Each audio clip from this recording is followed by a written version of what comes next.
Right. Well, welcome everyone watching. Welcome Professor Lucassen. Welcome to SIB-Utrecht, the Dutch United Nations Students Association. SIB organizes the general kind of drinks and fun parties and fun activities, but we also like to organize the more intellectual activities, such as tonight.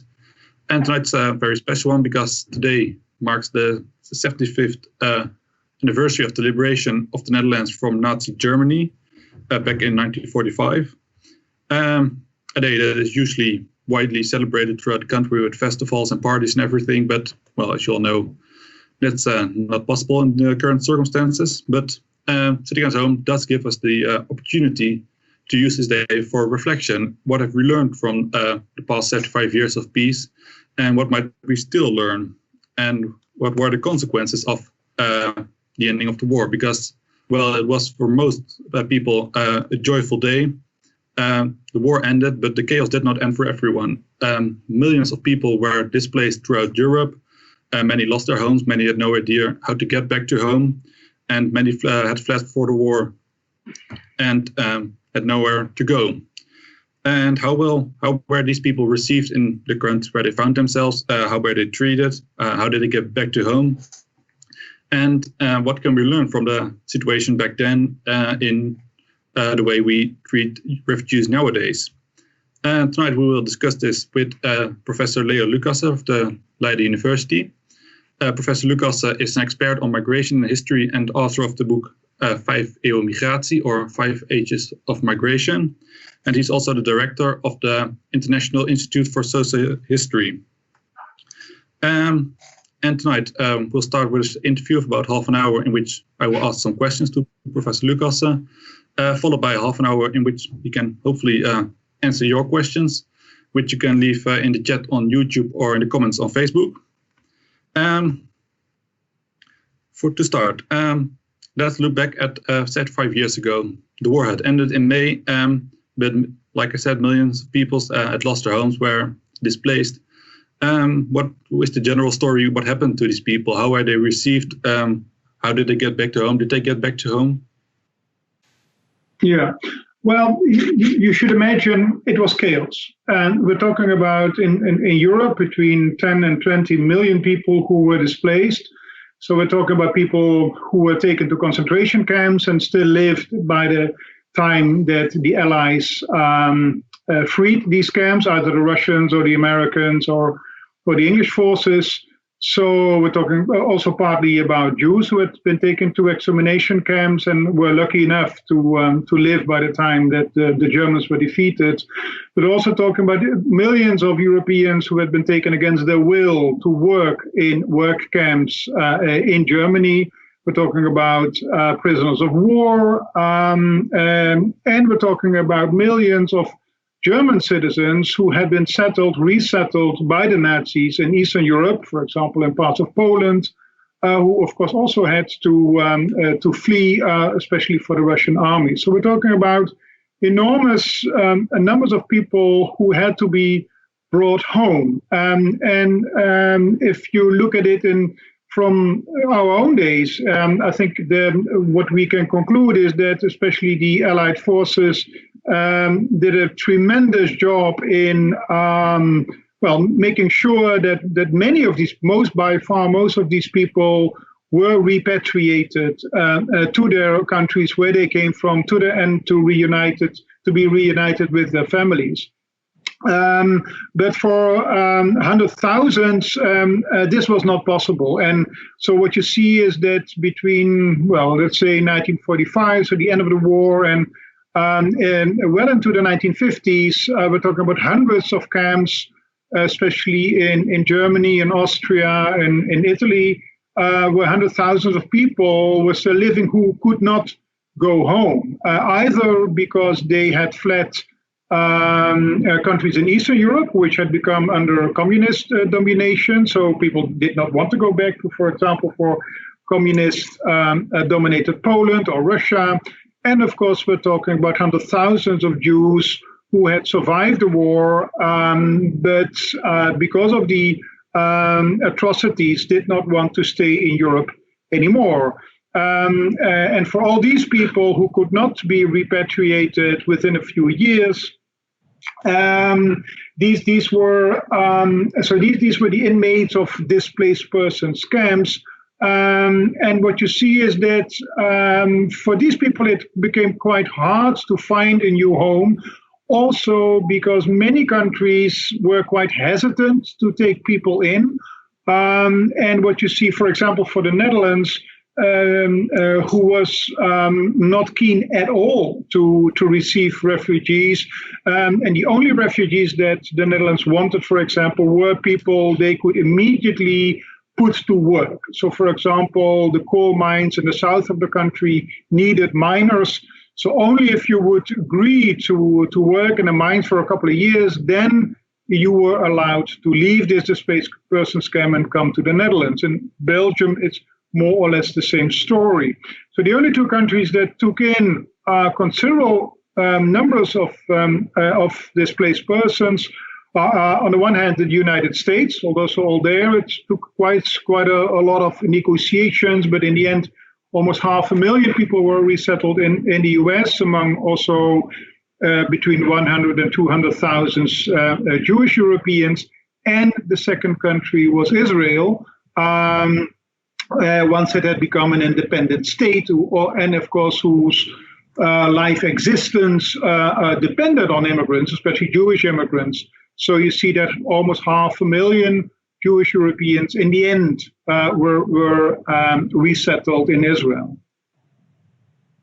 All right, and what about the other group, people who fled from Eastern Europe and could not go back? Was there some kind of plan for those people? Was there like international collaboration, what to do with these people, or were they just sitting in the camps for how long? Let's say that, so there were several organizations. So the first organizations that was established by the United States already in 1943, and there was another one that was established in 1945, and they all, in the end, let's say, merged into what is now the UNHCR, so a United Nations agency aimed at repatriation or resettlement of people. So these Eastern Europeans who did not want to go back to the eastern part of Europe, so they had a pretty hard time. As I explained, most countries were hesitant to take in immigrants and refugees, and most of these countries, also the United Kingdom, for example, they only were interested in people whom they could use immediately at the labor market. So this was a very dominant criterion for countries to allow people in. And of course, the consequence was that people, so old people, sick people, very young people, also women, often the countries of reception were not interested in them. So you see that the composition of the refugees and displaced persons in these camps in Austria and Germany and Italy became more and more selected. And so, let's say, the infirm, the needy, the elderly people, they remained. And well, I think the last camp in Germany and Austria, they closed their doors only at the end of the 1950s. So it took quite a long time before this was resolved. And as I said, it was a quite harsh criteria that many countries, including the Netherlands, Belgium, France, and the UK, that they used in order to select people. All right. That does sound quite horrible, actually. And the people who were selected to go to Great Britain or the United States were the ones that were welcomed by the governments. What kind of welcome could they expect from the British people or the American people? How well were those refugees integrated in the societies? Yeah, there's a difference between the United States and European countries. United States, as I said, in the end they took in hundreds of thousands of Europeans from these DP camps, but there were stringent conditions, and one of them that you in the end you needed a sponsor in the US. So you needed to know someone, or people who would guarantee, let's say, that if you would not find a job, they would pay for you. So it was really left to the population and not to the state itself to receive people. And for Europe, I think what you see is that the only measures that were taken were very much labor market measures. So in the United Kingdom, you had these refugees who were called European volunteers, which was a bit strange. Which it's also it was clear that they did not want to convey the message to the population that these were refugees. No, they were labeled as European volunteers who came to help the English to build up their society again, and especially in those sectors of the economy where there was a demand for labor. So people were put to work immediately and more or less left on themselves. And of course, these are also people who were already weakened by the war, who had all kind of traumas, etc. But there was very little attention to that. By the way, not only for immigrants and refugees, I think in the immediate post-war years, let's say there was very little attention to psychological disorders or what people had gone through. And that's also true for those, let's say, natives who were repatriated, so people who had been taken to work camps or to concentration camps. So that's a more general phenomenon. So it was let's say, the reception was hesitant and was conditional. People could also be sent back to DP camps once, for example, they refused to work in certain sectors that they were selected for. So it was a very harsh and economic kind of point of view, which of course you have to see in the context of the time in Europe in shatters, and it had to be rebuilt. And of course, these refugees were not the only people who had suffered. But that's more or less the story. And, well, considering seeing it in the Times, did it make any difference if the refugees were Jewish or Slavic or Dutch or whatever, or German? Yes, so being Jewish really absolutely mattered. So anti-Semitism had not vanished after the war, also not in the Allied countries. There were even pogroms, for example, in Poland after war against Jews in independent Poland. But also in other countries, Jews were still frowned upon, were still seen as a very different category of people. So they had the hardest time, and that's also one of the reasons why so many of them in the end also chose to go to Israel. About Eastern Europeans, there were also all kind of doubts. There were general, let's say, images of Eastern European as a different race, as very different people from Western Europeans. So there are all kind of ideas, and which also made the reception of these DPs more difficult than was needed. All right, and if we look at the situation today, if you look at the refugee camps we have nowadays in the Middle East, in Greece, in Italy, is there any comparison between those camps and the post-war camps in Europe? Yeah, of course you can compare them, but comparing means to look systematically for similarities and differences. And here, of course, the big difference between the present-day camps and the camps in post-war Europe is that most of the people in the camps after the war in Europe were people who had to be brought home, who were repatriated. And of course, this is very different from, at least partly is different from the camps now, because many people, for example, who are now stuck in Greece, on Lesbos and other islands, and also on the mainland Greece, they do not want to be repatriated because they have fled all kinds of regimes and situations and civil wars where they don't want to return to. So I think that is so in that sense they are similar to the Eastern Europeans and to the Jews. after World War II, but very dissimilar, very different from, let's say, the bulk of the displaced persons in Europe. And, well, if you could, perhaps we should... maybe, and if I can add, I think a second, let's say, difference is that although then and now there was, let's say, a international organization, in both cases the UNHCR, which is in charge of running these camps and in negotiating with governments for resettlement, for example, but also for repatriation. Of course, now the camps are not, well, only apart from Greece, the camps are not in Europe, and by far most of the refugees in our own world now are very near the, let's say, the countries where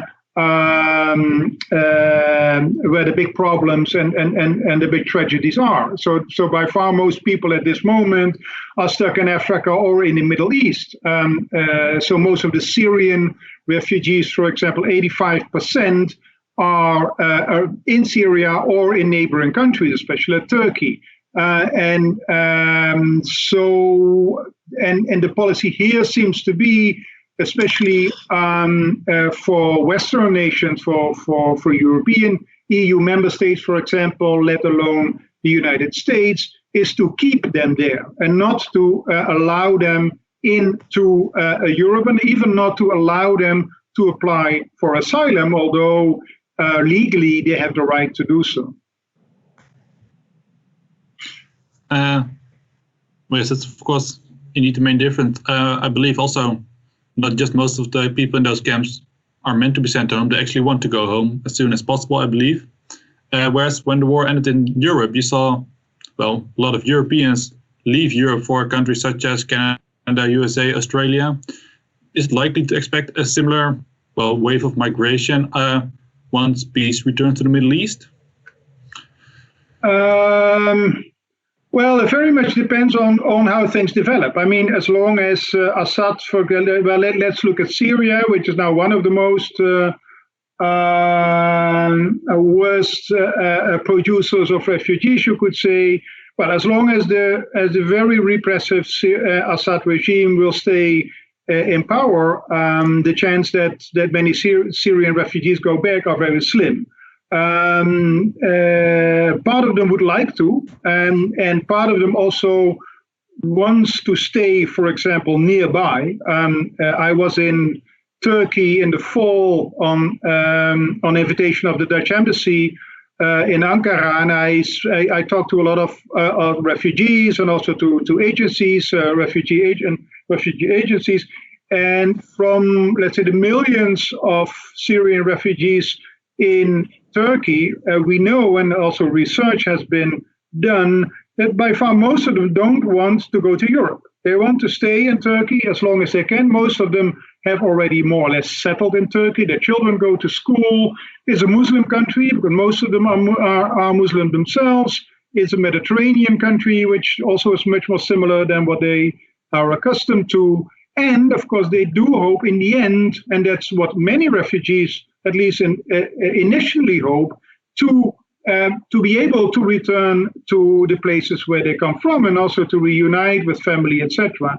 So the idea, which of course is very dominant in Western European countries, and also politicians, especially from the radical right, keep on repeating this, the idea that all these people are just on the verge of coming to Europe, and they is not corroborated by the facts. The most refugees stay in the region, want to stay in the region. Only the big problem is that Western countries who also, let's say, claim that is the best solution, that to help them where they are and not to allow them to come to Western Europe, often invest much too little money in order to make, let's say, a livable situation in these camps. All right. And do you think in making policy concerning refugees, there are things Western countries could learn or should learn from the situation after the Second World War, things that went badly then, which we should do better now, or things that went right then, and we could repeat? Well, let's say one of the things that we can learn is maybe also one of the things that you could be very skeptical and critical about. So where we started our conversation with, so the fact that countries like the Netherlands, Belgium, France, the UK, that they selected people in DP camps on, let's say, economic, let's say on skills and whether they could use them for the labor market. There is also, let's say, the good side of it is that at least they were thinking about offering people jobs and make them useful and active in the labor market. And that is something, although, of course, we should not do it the way it was done after World War II, I do think that a much more, let's say, long-term policy, and where you do not only conceive of refugees as people who are in need, who have to be helped, who are, let's say, kind of a different species than we are, but as people who also want to rebuild their lives, as people with skills, as people who, as soon as possible, want to be not a refugee anymore, but a normal people, like a normal person like we are. And then, of course, it can help if you have a kind of a proactive policy which really is aimed at leading people to the labor market and children to schools. That is something we might want to learn of of the experiences after World War II. So I think that would be, let's say, one lesson. But that also means that you really your policy is not aimed at keeping people at bay and stopping people and putting them in camps for years and years as a kind of deterrent in order that not more will come, but to see refugees as people with skills, as with human capital that can also be of profit for the societies where they are resettled. And I think that is a kind of an awareness that I would very much like to see, but of course which is very much hindered by this very apocalyptical and very negative discourse about refugees who are seen as disrupting our societies, not wanting to work, having the wrong culture, etc., etc. And do you think it's possible to change this awareness, or to bring this awareness by government policy, or is it something really society should do on its own, to say so? Both. But let's say civil society is very important in this. And of course, we know from also for the Netherlands, but also other countries, there is the willingness of people, if you ask them to receive refugees and to give them a new start in one's own society, is quite widespread, much more widespread than you would think if you only listen, let's say, to very radical ideas at social media or by radical right politicians.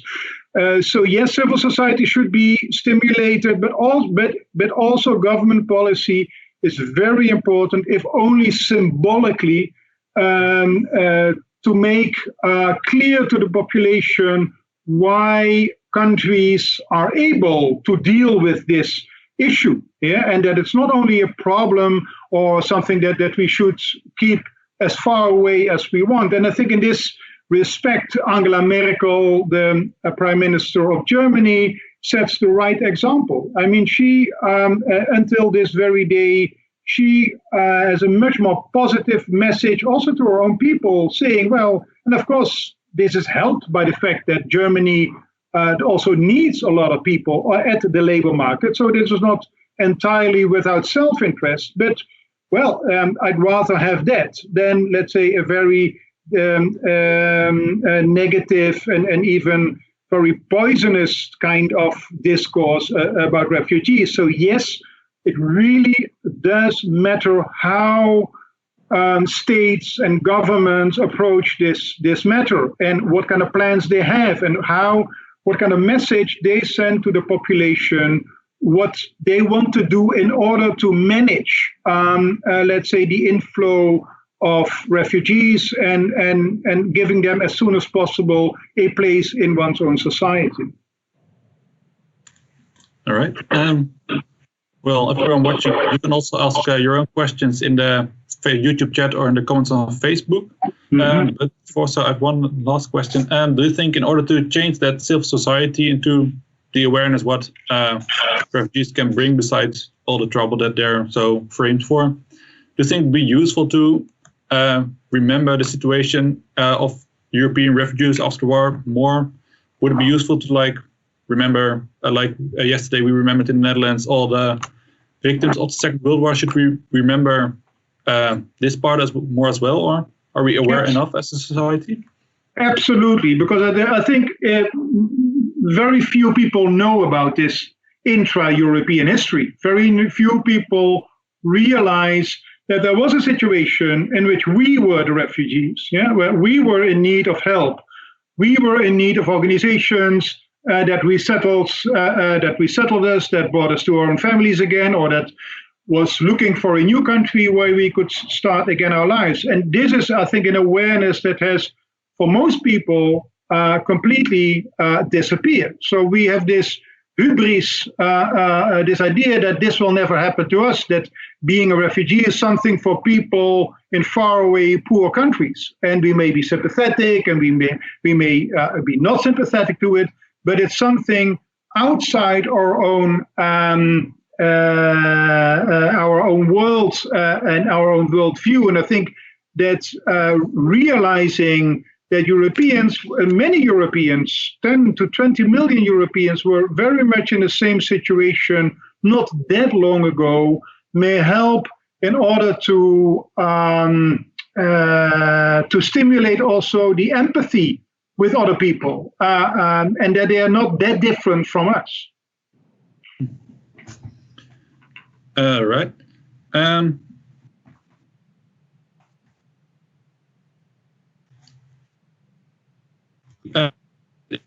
Always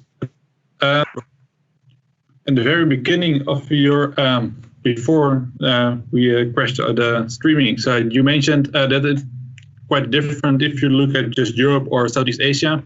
Are there any major differences of big differences with the rest of the world and Europe nowadays when it concerns refugees? Australia is quite famous or infamous for its refugee handling. How can you compare, say, Southeast Asia with Europe? That depends on what country you look at. You mentioned Australia, which of course is has a very different geographical position. It's an island with a large sea around, so they can and they have a very restrictive refugee policy by locking up people on small islands, by paying countries in Southeast Asia in order to keep people there.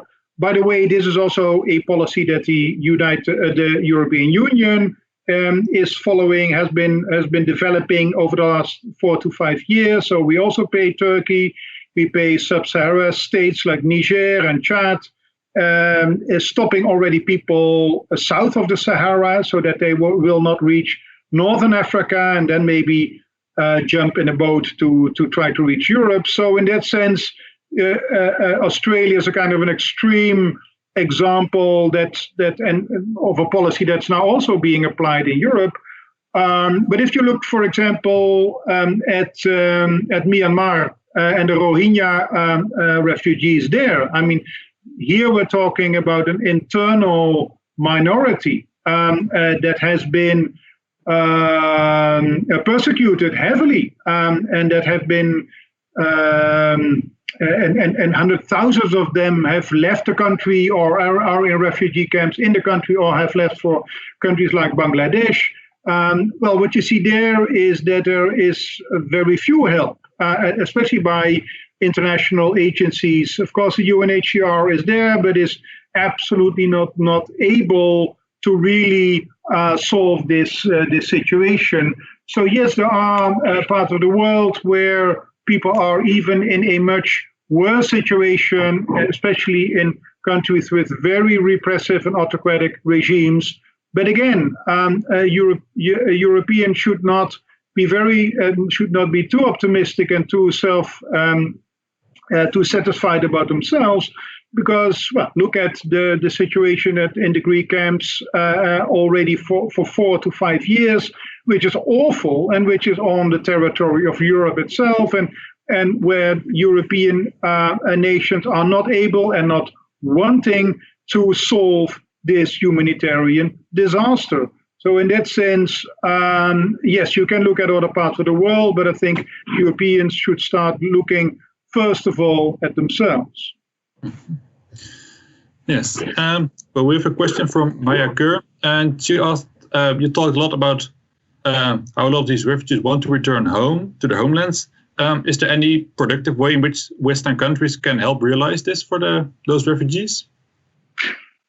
Yeah, well, let's say there are international organizations, especially with the aim to bring people back and to make sure that they can build up their lives again in the countries where they come from. But of course, this is highly contentious because many people have not left these countries for no reason. And so especially when it comes to people who are fleeing repressive regimes, whether it's Eritrea or Syria or other countries, or Afghanistan, where there's since the in the last 40 years, there has been a very vicious civil war. Yes, of course, you can try to convince people that they should go back, but for most of these refugees, this is not a very attractive option. So it really very much depends on what country you're talking about. Of course, it is possible that there is a regime change and things go for the better. And then, yes, part of these people will return. But it depends how the longer people are away from home, the more they become rooted, let's say, in the countries where they have gone to, and the less are the chances that they will, in the end, return. And for the one still stuck here, Pascal asked, how can we best change the rhetoric about the refugees from the negative wealth seekers to a more empathic discourse? Yeah, as I said, I think politicians are a very, very important actors here because they really set the tone. It's not so much, let's say, civil society organizations. I mean, they have a very different kind of discourse than most politicians, and I think it really should start from the top, from politicians in nation states, but also at the supranational level. So, especially at the level of the European Union, they should be developing a different discourse, but not only a discourse, they should also develop concrete measures and reception and integration programs so that people, as I said before, that it becomes clear that you can, who has what qualities, who wants to do what, where are the openings in the labor market, how can you, let's say, make sure that people find a job as soon as possible. And interestingly enough, there are very good examples in how this can work. And there are two interesting examples. One is how Germany has treated, refugees from Russia, basically, what they call Aussiedler, so immigrants. So we're talking about almost 2 million people coming from who were born and raised in the Soviet Union, but had a German ancestry because of their forefathers had emigrated in the 18th or 19th century to Russia. They were given the right to return to Germany and also to become a German citizen upon arrival. for them, a very different policy was devised, and we're talking about the 1990s and early 21st century here. A very proactive policy was devised to learn them the language as soon as possible, to give them citizenship immediately, so they were immediately Germans, and to guide them to the labor market. And that has been a very successful policy, and this is a policy that you could learn from and also could apply to other refugees as well. So it's really the balls at the politicians. Yes, yeah. All right, and then Joe Washington asked, you mentioned the asylum seekers in the Lesbos and the camps there. In thinking about how to promote awareness, help these people, help better their daily circumstances. Where could we begin? Where could we target our efforts in order to help these people as much as possible? Yeah, well, of course, I mean, you can join civil society organizations, you can go to the islands to help. I mean, this is, of course, something that you could do if you want to. But as well, I think what is maybe even more important is to try to influence, again, and we're back to politicians here, and to try to raise this awareness within political parties, become member of political parties, try to bring this discussion in these parties. Of course, this is already happening, but the more pressure, let's say, politicians feel from the constituency to change their discourse, to change and also to really act. If you think this is a good idea, this would be a second option that people have. And for example, at this moment, we are discussing in the Netherlands whether we should take in, let's say, a few hundreds of children from these refugee camps. Other countries are doing this, Germany and France and Belgium. The Netherlands has until today refused. And of course, there are many, let's say, members of political parties, for example, of centrist parties, but also of more progressive parties who try to influence their politicians in order to take a different stance. So I think these are the two, as I see it, the two ways to go. All right. Of course, refugees are an icky point for politicians. Another one of those is the European Union, which of course also has its role in the refugee crisis, and should be a way of making it easier for refugees to find asylum in Europe and for countries to collaborate. How do you view the role of the European Union in today's refugees' problems? Well, I think the role is very disappointing. If you want to be very cynical, you could say that most European politicians, but also at the national level, are quite pleased with the situation in Greece because they hope that this will deter others to come to Europe as well. So the situation couldn't be worse in the camps. I mean, this is a quite cynical interpretation. But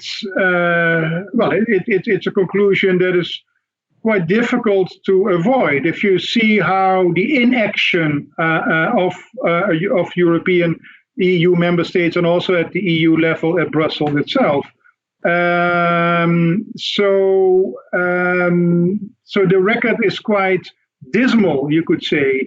And secondly, even if you're for or against refugees, you have to, you cannot but conclude that the Refugee Convention of 1951 and the Protocol of 1967, which made it a kind of a global coverage, is really not upheld anymore. So you see that what European states try to do, and also what Australia tries to do, is to avoid people even reaching the territory of Europe where they could apply for asylum. I mean, people don't have a right to be to be received by European, but they have the right that their asylum application is being looked at and is being tested against, let's say, the criteria that are in the Refugee Convention of 1951.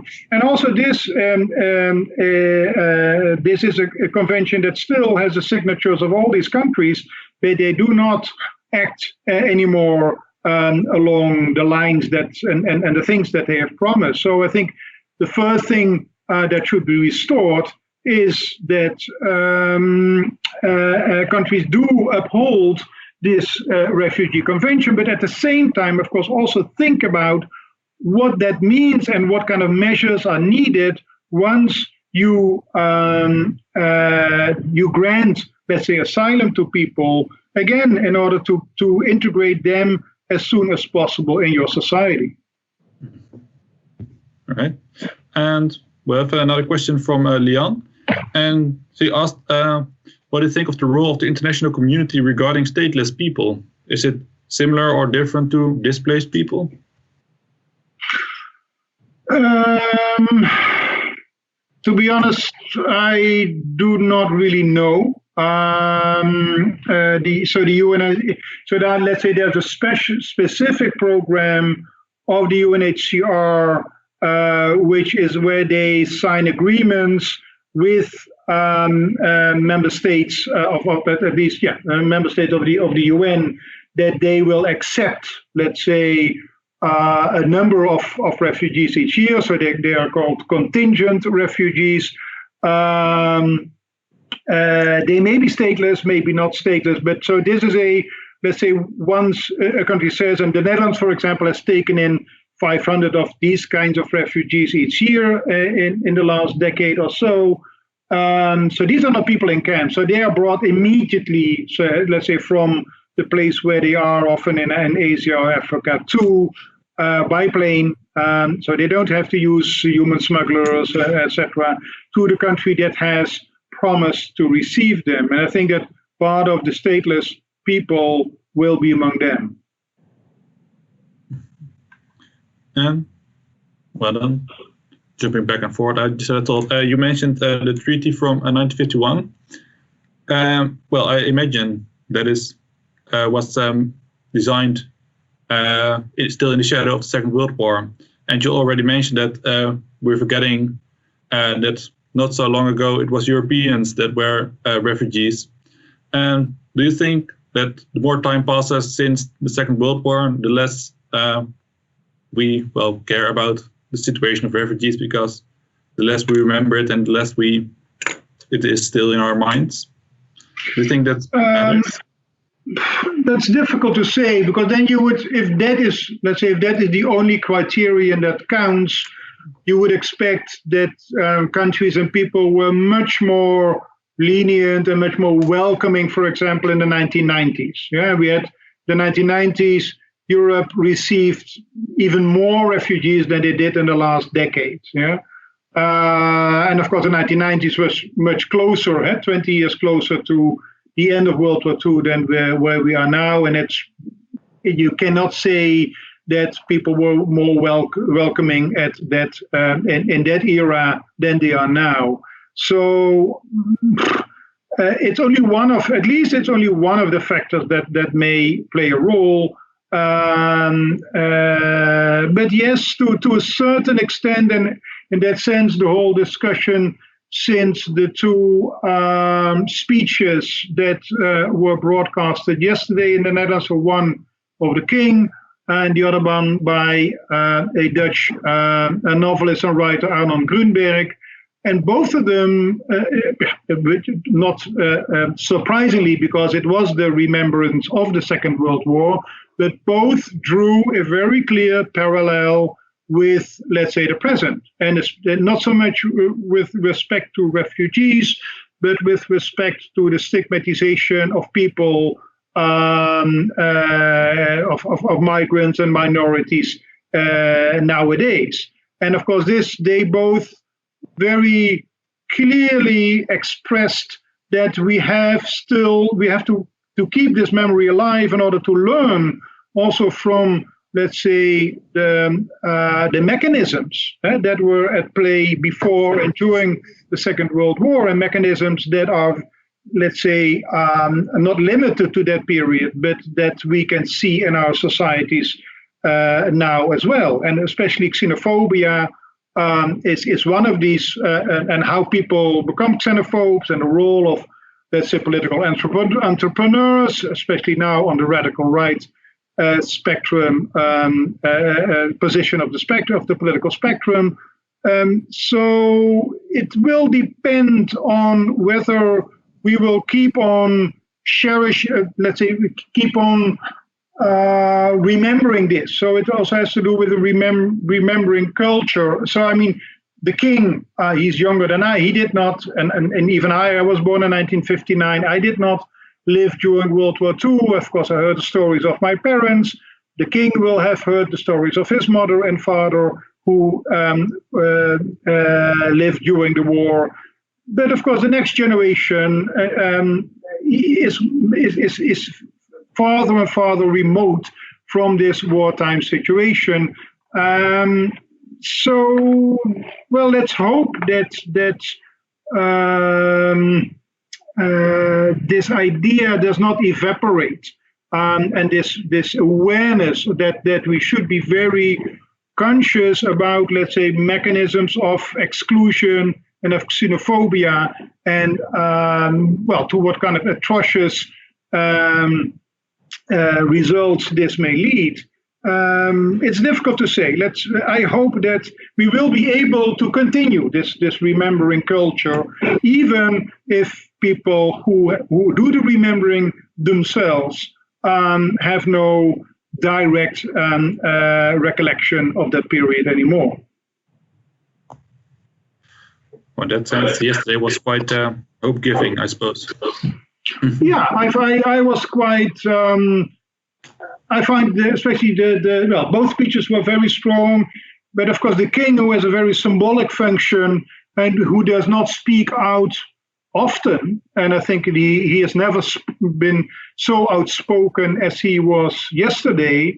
And I think that's hugely important. You cannot underestimate the symbolic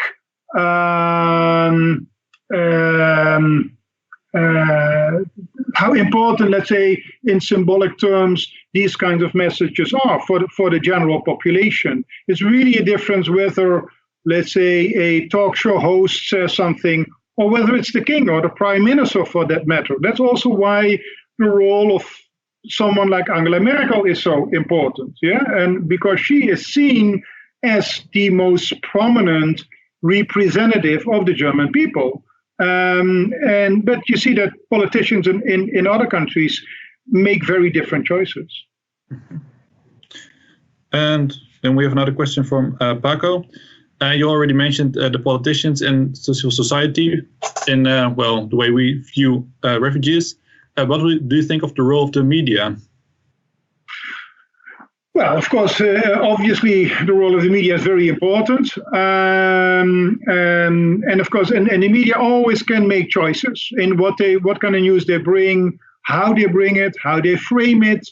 Partly, of course, I mean, you cannot just blame the media. That's much too easy. And more or less, the media is a very, very I mean, this is a field with many, many shades and colors. But of course, there are many examples where the media can play a very positive or a very negative role. I mean, if you look at the tabloids, the English tabloids, for example, in the whole issue of migration and Brexit in England, if you analyze, let's say, the front pages of the major tabloids, and that's what most English people consume, let's say, in media terms, in the last 20 to 25 years, well, this is awful. And this is so, let's say, unilateral, negative image, often outright wrong and lies. And of course, this is a kind of a propaganda almost, an anti-migration, anti-refugee anti-internationalist kind of propaganda. If the media, let's say, evolve in this direction, well, then they can play a very negative role. But then, of course, there is also the other side where media can play a much more positive role in either at least, let's say, being balanced and not, let's say, reproducing very xenophobic frames that are being used by radical right-wing or extreme right-wing politicians. But of course, again, the media is a very multifaceted phenomenon. I mean, we haven't even talked about, for example, social media, where many people get their information from, and this is still a very new phenomenon. But of course, we know that there are many people who have not only have a very limited, let's say, or very one-sided kind of information channel that they use, but also these are often tend to be channels with a lot of disinformation and a lot of fake news, for example. So, and that is, let's say, a development in the last 10 years or so with social media that makes it much more difficult to really, to know how the media, how they influence different parts of the people. And again, the media should be unpacked and then see what kind of media is doing what. Always need to look into more detail, of course. Then one more question is, what do you think of the role of borders concerning refugees, considering the differences between, well, the post-war situation and nowadays with the open borders within the European Union? Do you think that has a major influence, or? Well, I think open borders, if the borders would be so open, people would not pay huge sums of money to human smugglers. People would not be stuck in refugee camps in Greece. People forget that, let's say, the most hard border that, for example, the European Union has is a paper border, which is that you need a visum in your passport in order to use normal means of transportation. For example, to board a plane in your country and fly to Amsterdam or Brussels or London. You cannot do this if you don't have a visa. And the whole visa regime, and this is something that was created especially in the 1990s, that's the most effective way European states use in order to keep out people and to force them to use, let's say, illegal ways of trying to reach European territory. And again, this to pay a lot of money for a very lousy service, and a service that even leads for thousands of them to die on the way to Europe. So the idea of open borders does not corroborate the facts on the ground. I mean, borders are much more difficult to cross, especially for refugees, than many people realize. So for the refugees, there's not much difference between nowadays and back in the day concerning the borders. Maybe it was even easier back then. But the idea that it is very easy now is absolutely not the case. All right. Well, then our time is already up again. So thanks everyone for watching, and thank you very much, Leo, for talking here. And well, next week we'll be here again talking about the pros and cons of social media. So if you're interested, same place, same time, same websites, you can watch again. And then for the night, this was it. Thanks again. Okay. And I hope you and everyone enjoyed it. Yes, I have. Thank you very much. Bye-bye.